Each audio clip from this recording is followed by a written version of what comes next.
आज माझा सत्कार जर म्हणलं तर आव्हान पहिल्यांदा माझ्या सत्काराला जयश्री पाटील मुख्य आहेत. जयश्री पाटील कुठल्या गलीत कुणाला सत्कारच करू दिला त्या गावाला गेल्या, म्हणल्या मी आल्याशिवाय सत्कारच करायचा नाही.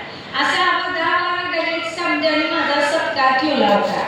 म्हणल्यावर मी त्यांना काय म्हणलं, तुम्ही उन्हात तानात सगळ्या गलीने करूच तर मी आधी नाश्ता ठरलं, तुम्ही नाश्ता देते, पाणी आणते, हलवी देते, तर तुम्ही सगळीजण एकत्र या असं म्हणून सगळ्याच गलीच्या बायांनी एकत्र आल्या. मस्त्या काय मला म्हणल्या, मी सगळ्याला नाश्ता आणि दुधाच्या बाटल्या देते. ही अजून काढले ताण तुम्ही ठरवलं. मग आता परत ठरवलं दुधाच्या एवढी माणसं याची दुधाच्या बाटल्या नाश्ता दिवस तर मी जेवण मी देते. मी आबा सगळी सोय केली.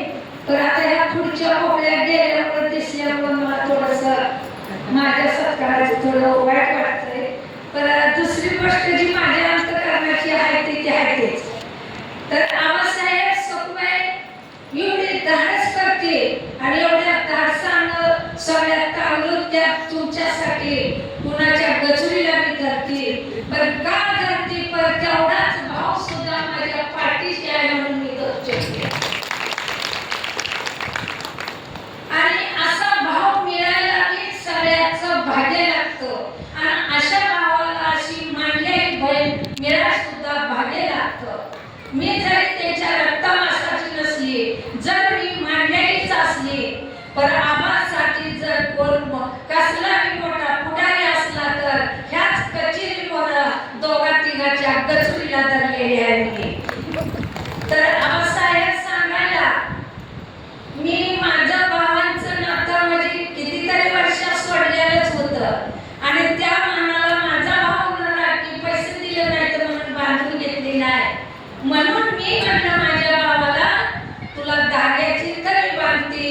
माझा सोन्याच्या मोलाचा भाव आहे आणि त्या सोन्याच्या मनगटात मी सोन्याची माझ्या भावाला राखी बांधते. असं मी 30 वर्ष माझ्या भावाला या सोन्याची राखी बांधते. आणि आबासाहेब पहिल्यांदा काळे साहेबांच्यातनं तुम्ही मला पहिल्यांदा आपल्या विठ्ठलला साडी आणायला लावली होती. आणि तेव्हा आता काळ जवळ सांगायचं आहे, मी आताच्या 30 वर्षाच्या काळात आबाचा जंपरचा पीस सुद्धा घेतला नाही. आजपासून मी आबाच्या 2 साड्या फक्त घेतल्या.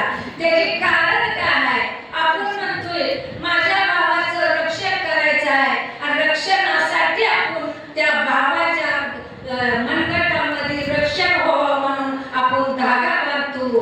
पण भावाचा धागा 5 रुपयाच्या राखीचा बांधतो, पण 1000 रुपयाची साडी मात्र घेऊन जातो. मग भावाचं रक्षण कसं, म्हणजे माझ्या भावाचं रक्षण कसं. म्हणून मी ह्या भावाच्या कलर जंपरचा पीस सुद्धा घेतला नाही. आणि माझा भाव जे आहे सोन्याच्या मोलाचा, मला सोनच आहे तर मला त्या साडीनं करायचंच काय. आज मी आम्हाला बरी देते, मला बोलू नको म्हणलं का मग तर लयच म्हणणार, मी बोलणार, थोडं बोल म्हणणार मी बोलणार. अशा पाठी हट्ट का करते, तर माझा तेवढा हक्क आहे, त्या मुलाचा माझा भाव आहे म्हणून. आम्हा पहिल्यांदा मी राजकारणात 72 पासून आहे. मी गाव लेवलचं राजकारण केलं आणि त्या राजकारणातनं तालुक्या लेवलला काँग्रेसमध्ये बापू गट आणि तुमचा गट 2 गट काँग्रेसमध्ये पडलं. आणि म्हणून मी बापू गटाकडची मी तुमच्या गटाकडे आली. 29 वर्षाचा काळ झाला तुमच्याकडे येऊन. तेव्हापासून मला आपण 55 वर्षाची सत्ता होती शकाची. त्या गावात मला किती जात झाला अशी, मी एक मागासवर्गीय होती, मला किती सळत असते. माझा पोरगा इथंच आहे, 6 वर्ष माझा मुलगा बी नोकरीचा होता. आगतराव दादा म्हणायचं, आता सांग तुझ्या पोराला कुठली सर्व्हिस लाव. माझ्या मुलाला सर्व्हिस नसली तरी चालेल, पण तुमच्याकडे सर्व्हिस लावायची नाही. पुन्हा आबा सुईसोनीचा काळ लय मोठा आला होता, लय हक्क होता. बनसोडे म्हणून मुंबईला आहेत, त्यांच्या सहित माझ्याकडे 25 गाड्या आल्या होत्या. तुमच्या मुलाला सर्व्हिस तू तुम्हाला काय पाहिजे. आबा मी त्याला म्हटलं माझ्या 600 रुपयापासून सांगून पाचून पैशाची गादी टाकली तर त्यावर चालणार नाही, पण मी काट्यावर चालेल, पण तुझ्या पैशावर चालेल.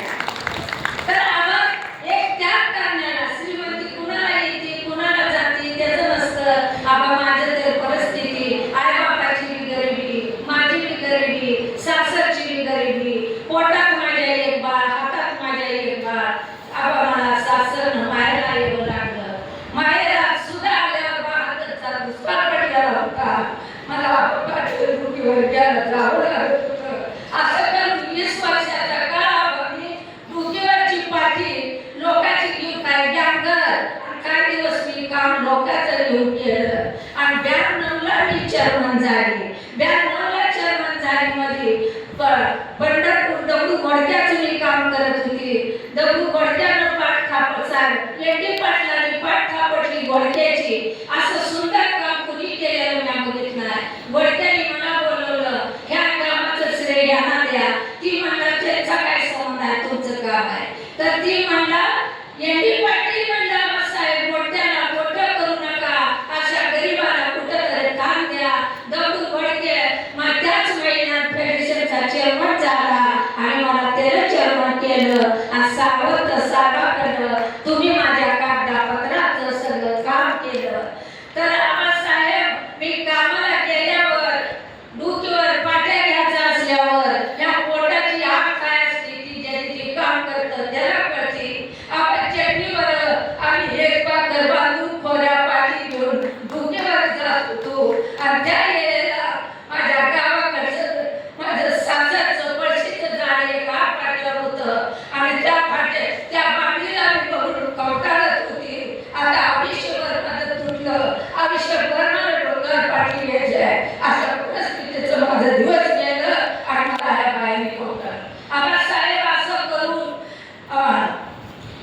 15 दिवसाला होत होता पगार. 15 दिवसाला होत होता पगार. कुणाचा नव्हता मला आधार आणि दुकानदार सुद्धा देत नव्हता उधार. दुकानदार सुद्धा देत नव्हता उधार.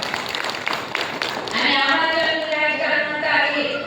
आता आमच्या राजकारणात आल्यावर इतर माणसाला थोडी अडचण यायला लागली. आबा मला तेही अडचण आली तर त्याला मी आली, तुम्हाला बी माहित आहे. आणि आता पुन्हा परवा मी तुमच्या राजकारणावर बऱ्याच जणांना बोलली, बऱ्याच जणांना आनंद झाला, बऱ्याच जणांना खटकला, तरी मी येणार नाही. आणि मला मी एवढे जे आहे ते सगळे अंतःकरणाचे आहे. असं असतंय ज्याचं अंतःकरण असतं. मी आम्हाला जिवंत आहे तोपर्यंत मला तुम्ही हिरे कुणी ठोक म्हणलं तर तुटणार.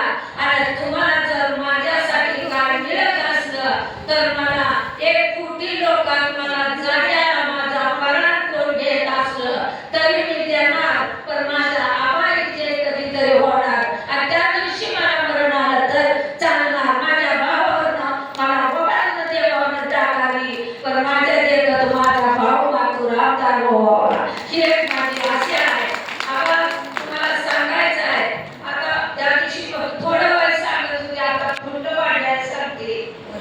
आबा आता मला जी वडणजी सातारी वडणजी हातारी आता सगळं झाली म्हातारी.